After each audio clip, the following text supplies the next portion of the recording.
All right, Honeypot Radio, back in action. You know, we are going to bring up our next guest, this guy means a lot to Honeypot Radio because Mickey, you were the very, very first guest on our very first radio show. So everyone, give it up for Mickey Avalon. I'm sorry about that. Mickey, welcome back, man. Yes, it's good to see you. Yep, good to see you. For sure. What have you been up to these last 9 years? A lot, yeah. Just got back from tour right now, so good to be home, I guess. Yeah, of course, you know. Always good to come home. Yes. You know, you blew up with that first record. You know, you have been a mainstay in the Los Angeles sort of club scene. You are a worldwide sort of hip-hop phenomenon, you know. Gutter rap extraordinaire, and I say that as a compliment because if I'm listening to hip hop, I want it to be from fucking the street, fun, from the street, and a lot of truth, raw and fun. And you have always, you know, sort of had a lot of truth to your music. You know? Thank you. Yeah, thank you. We're working on a new record right now, so hopefully it's. Let's take everyone back real quick. You know, you grew up in Los Angeles here. Right down the street from it. That's right. This is in Pico Boulevard, also known as the Jewish ghetto, right? Yes. I wasn't really. I got in that scene for a minute, but I was around here. Yeah, Pico Robertson area. Yeah. Exactly. Is that where you started?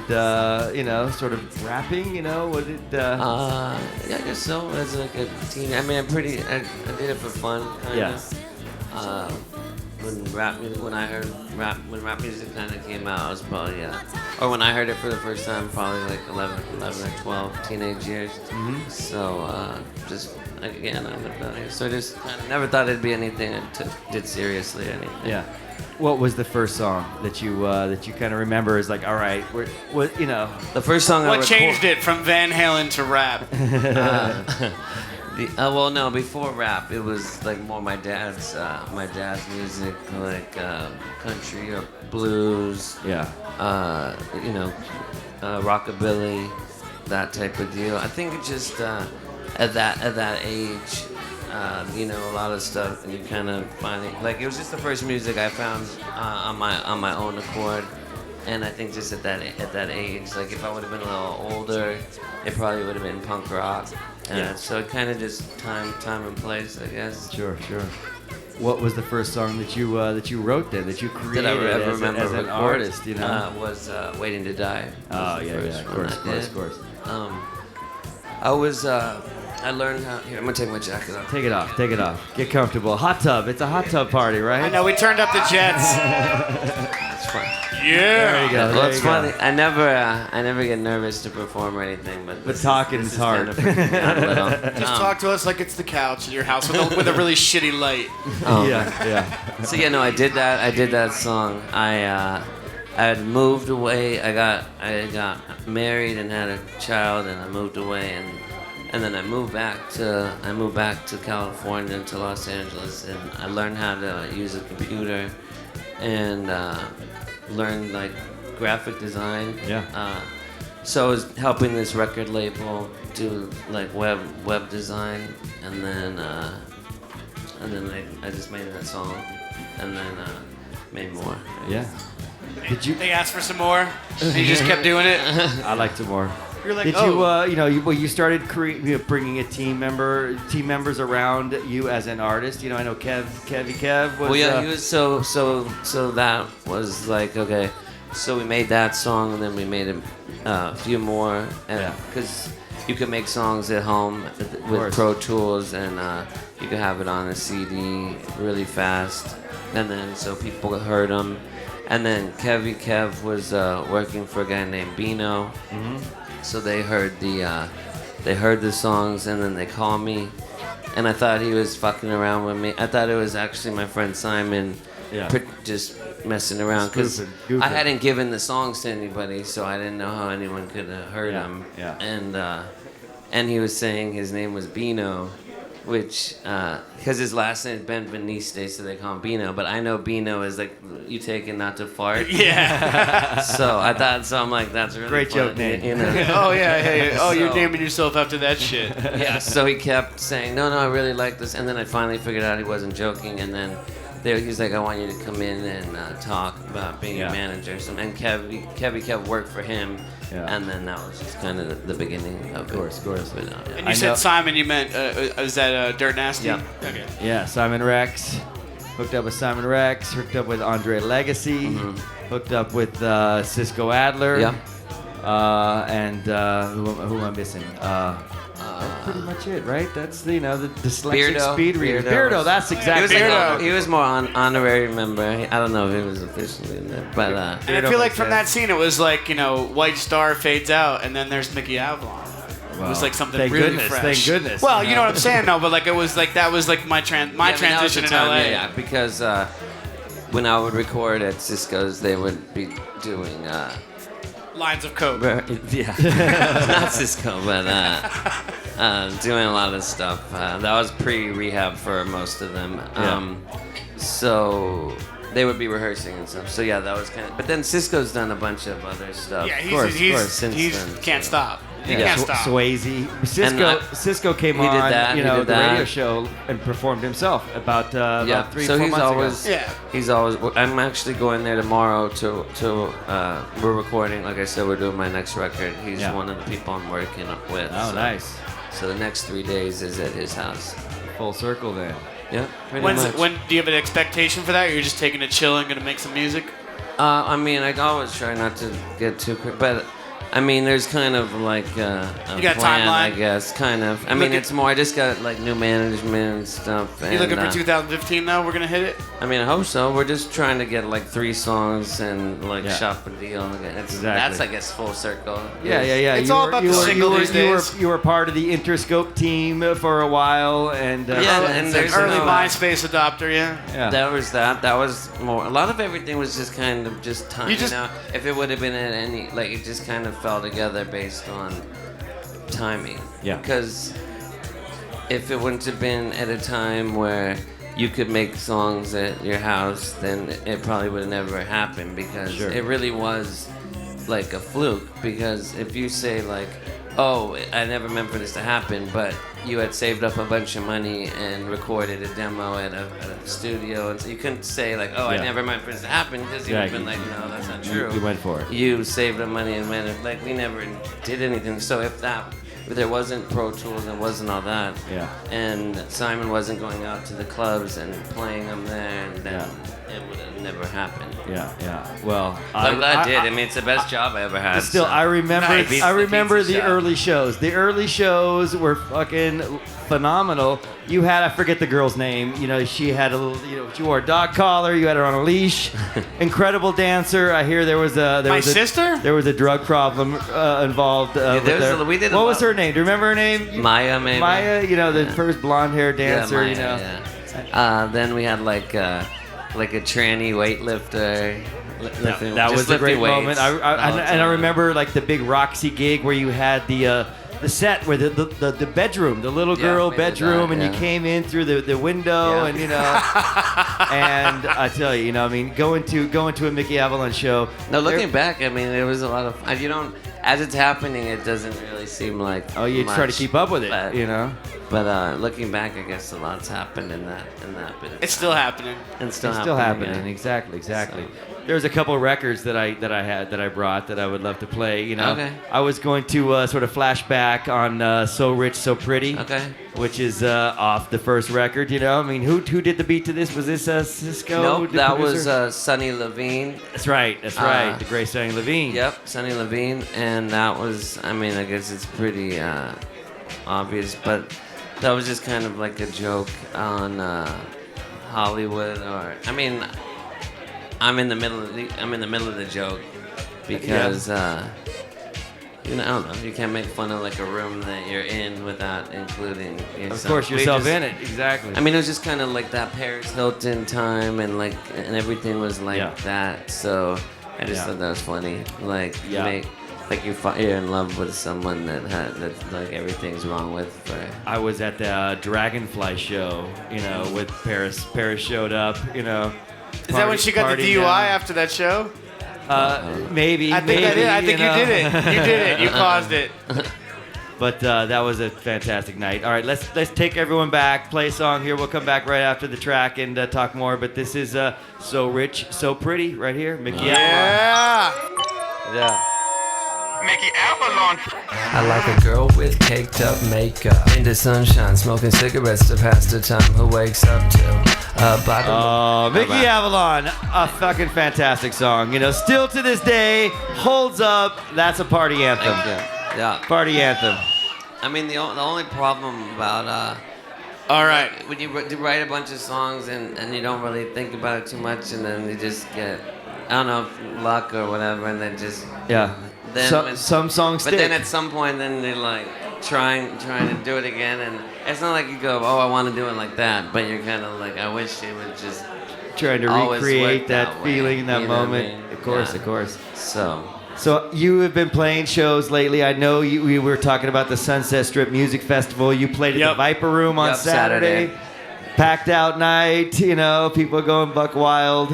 yeah, it's always fun. It's always fun there. get a lot of Exactly. you got a lot of good randoms from the festival, or just like what's open, let's check it out, and freaked out. That's what I heard. On Saturday, I wanted to see Bum B and Jane's Addiction, but we didn't make it there. I saw you at But Big Frida. on though. Saturday, I saw Big Frida. That was crazy. He was Yeah, great. Yep, and that was awesome. And I saw Empire of the Sun. Okay. We've seen them a bunch of times, but that was cool. It was the first time seeing Big Frida, so that was Great. good. She's great.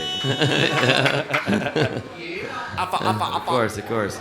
So now you are officially writing new music. Was that like sort of a one-off LA date? Is there a tour coming up? That was like the end of the End of the tour, tour, pretty exactly, much. exactly. So we did like America and Australia and I think a little Canada, and that was like summertime. Sure. So now it's just in the studio, and there'll hopefully be some one-off shows so the bills can get paid and stuff.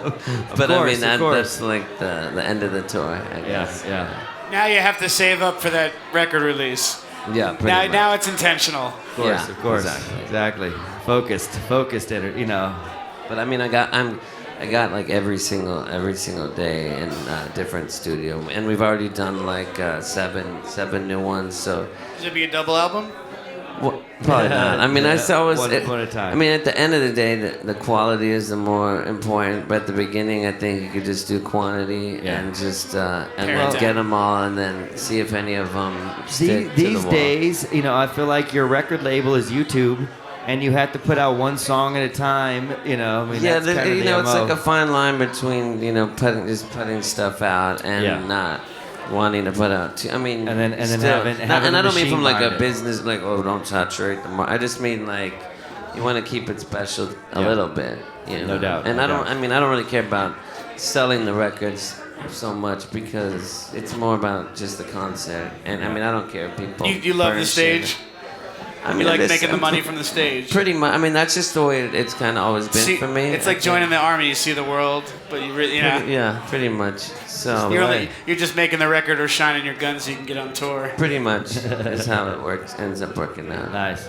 Well, there's a brand new single that you released. We sort of focused it as a honeypot video pick a couple weeks back. been Yep, thank you saturated. for that. It's Yeah, that was Hollywood. cool. Hollywood yeah, I think is the video the new, came is the out new so- single. Yeah, Hollywood. Now the Hollywood you co-wrote with Paul Oakenfold. Oakenfold. That's right. I Yeah. almost said Diplo. Oakenfold Yeah. is a mega DJ. So was that like a different type? It was cool. Was Yeah, it- I mean, I don't know, I heard a bunch of stories. It was pretty normal when we worked his, together. his ghostwriting stories. He's not the guy. not anything like no? that. Just like smoking cocaine. Oh yeah. Just the But party, there wasn't the party anything like there stories. was nothing like that going on. So Strictly professional. yeah.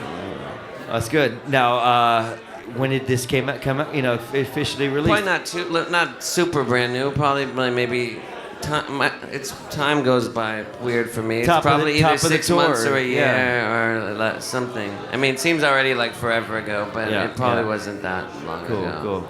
And it was just more just to get some, like I always have music ready, but then there always seems to be like take so long to get it out and stuff. So I just in between, another way too long period of waiting for a next record to come out, I just thought it'd be good to put out like an EP or something. Drop them, Yeah. drop the songs, as they come out, I feel like it's a good thing to share. Yeah. You are known and you can tour, and if you have records that are banging, it makes the shows even better. Yeah. So, of course. Definitely. But I hate to wait for a record deal. That major, major deal. Forget it. That's even why I left Interscope, and now looking back, I don't know that it was even the best move or anything. I mean, I don't try not to look back too much, but it was just like you have a record, and you're just, 5 years has gone by, and now you have one record, and it's not like, oh, it wasn't good enough to put out. I think they're always like, there's so many things going on in a big building like that, and it's like then you go, okay, so if I don't hurry up and get out of here, I'm never going to be able to put this out. And then you leave, and then it still takes another however long. Of course. And that wasn't even like looking for another record, just finding a way. I mean, you can just put something on the internet, but that doesn't mean anything will. People are going to find it. Exactly. Yeah, So, exactly. No, it's always great to have access We found to it. radio. yeah, thank you. We found it. We've been there. Exactly.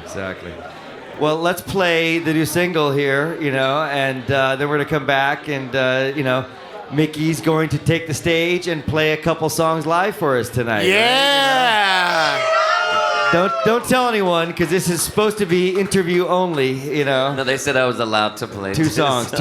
We get permission to do two songs. My answer was that Mickey was just going to answer us in song. Exactly. Wrap like a it back. musical. All right, Mickey well, this the is musical. Hollywood right here. Mickey Avalon's brand new single. All right. We knew that Okafold could drop a fucking joint like that. Yeah. Drop a joint like that. Hollywood. That's ghetto. It's ghetto for Okafold. Yep, I know. I dig it. I thought it was gonna. I mean, I wasn't like trying to do EDM song or anything, but I figured it would probably be You would more on go that, in that on that zone? side. But that's more in my comfort zone anyhow. Yeah. So Well, it worked You like out. that BPM? Yeah, I like that speed. And things. I mean, I pretty much always kind of do what I want to do anyhow. But things got real fast for a while, and I think it's back down to where it's like okay to be slow. I think. Yeah. Because with the tempo of something, you could also go half that. But if it goes to like when things went to like the hundreds kind of for a while, BPMs. low hundreds, 110, 120. So That's a workout. if you go half of that, it's too slow. Like things could go real fast. Yeah. Because then if it's half of that, it's still, something's like 160. Yeah. Then you're at like 80, but Slam at double 110 you can't really go half of it. So then you're just in a weird. And then when and you could do it, you can find it, but when Yeah. it gets, if you're not in that pocket, That's- that's like the mat. Half- It's like the. Yeah. Half of Number 110 spot. is 55, and I can't jive 55. No, yeah, exactly. That's the formula, I think. Nice, Pesci. Nice. That'd All be right. a bumper sticker. I can't jive 55. That makes sense. Yeah. All right, so you're going to next, I think, take the stage here, Mickey. Okay. Right? What do you want to share with everyone tonight? You want to give everyone a little well- preview with. And then you're gonna play another one after I'm done. Well, I thought while you get up there, we would maybe play Jane one more. Fonda. Yeah. So I didn't want to play any of the ones that I didn't want to play any of the ones you guys already played. So I thought we'd do Mr. Right and perfect. and Stroke Me. Oh, cool. Nice. All right. Classic. It's a double classic, that one. I was gonna do one of the one I would have on the EP. There's one called I Get Even, but we actually lost the instrumental version. Oh, shit. man. Is it on the? So- Did it get scooped up and bootlegged already? They just Like physically lost, like on the train or like something? lost in someone's computer or something. So Fucking and I computers. don't. Sometimes for shows, that's happened to a lot of songs actually because I work with a lot of fuck ups. But sometimes we'll go over it, not lip sync, actually go on top of it. But I think it's lame kind of to do that. I don't like to understand. do it. We're going pro tonight. I'd rather just play two that we have appreciate it. that we Nice, have nice. the All right. instrumentals for. Yeah, so, perfect. So you'll play this. I can take a piss real quick. Exactly. and then- We're gonna play Go Jane that way, Fonda then. right Okay. now, and then Mickey Avalon's gonna take the stage. All right. Here we thank go. you. Honey Pot Radio 300. All right.